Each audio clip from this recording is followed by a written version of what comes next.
आता विषय काय असतोय माहिती आहे का ह्या चिटकुळांचा? ही चिटकुळ भेटते ते राजापूर किंवा लांजा, उदगिरी त्या साईडला कोकणात जो 140 किलोमीटरचा जो डोंगराळ टप्पा आहे का नाही, ही तिकडं ती मिळते रे बघा. आता ही म्हणजे कशी असते ते माहिती आहे का? डोकं मोठं असते, डोळं जरा काळं असते, ती पांढरं शाडो असते बघा, आणि एवढंच बारीक असते ती, कंबर एवढी असते ती बघा. उदगिरी किंवा त्या साईडला ती भेटते ती. आता त्यात पण लय प्रकार आहे, ती बायंगी भूत पण आणते ती, काय काय वेळेला चिटकुळ, काय काय जण फसवते देताना सुद्धा. काही जण 10,000ला पण देते ती, काही जण 50,000ला देते ती, काही जण 1,10,000 रुपयाला देते ती. ओरिजिनल मिळतं ती 1,10,000ला मिळतं. जी बाकीची जी देते ती नाही ती फसवते ती, मग ती बायंगी भूत देते ती किंवा प्रेत देते ती, मग ती कामं करते. मग आता ती काम कसं करतं माहिती आहे का? आता एखादं धनधान्यासाठी व्यापारी वर्ग आणि सगळ्यात जास्त राजकारणी वापरते ती. त्यात पण 9 प्रकार आहे ती चिटकुळांचं बी.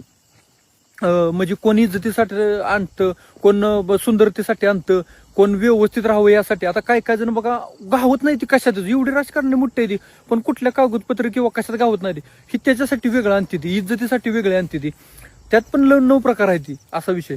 मग आता काय काय आता हल्ली काय झालंय, काही शेतकरी सुद्धा वापरते. म्हणजे आता काय कायची द्राक्ष बागा वगैरे असते का नाही बघा, किंवा कुठलं पण पीक असू दे, सगळ्या जगाचं फेल जाईल पण त्यांचं फेल जाणार नाही. सगळ्या जगाला 20 रुपये दर असला, त्यांना पण 20 रुपये दर लागेल, पण त्यांना सगळ्या जगापेक्षा का नाही माल सगळ्यात जास्त टॉपचा निघणार.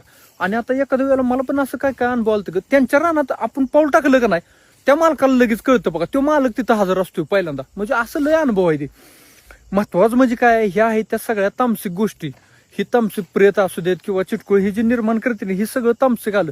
ह्यांचा वापर शक्यतो करूच नये आणि करूच नका. मी तरी हात जोडून सांगतो की बाबा त्यासने आणून भरभराटी ही अजिबात करू नका. शेवटी विषय काय असतो, आता तुम्हाला धन दौलत वगैरे सगळं दिल, पण नंतर काय, पुढल्या पिढीचं आपण 1,10,000साठी पुढल्या पिढीचं सगळं नुकसान करतो आपल्या. पण कशाला त्यांच्या नादीच नाही ना लागायचं, काय गरज. मी म्हणतोय काय, हा येईल ती कष्टाने येईल तेवढं येईल खायचं, त्यांच्या कशाला नाद लागायचं, असं माझं वैयक्तिक मत आहे बरं का.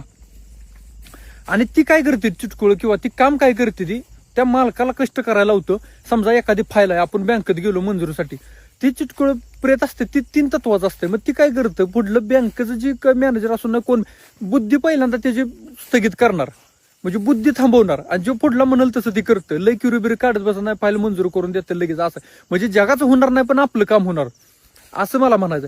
पण त्या तामसिक शक्तीच्या नादी लागू नये असं माझं मत आहे. आणि ज्यांनी आणलं असेल का नाही, त्यांनी आपलं रीतिरिवाज त्याचा काय असेल ते करायचं आणि सोडून द्यायचं.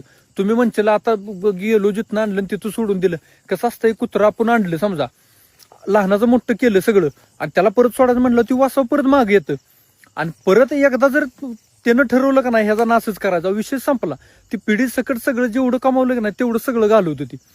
त्यापेक्षा मी काय म्हणतोय, आता ही माणसं काय करते की नाही, पैशात कुठं नुकसान झालं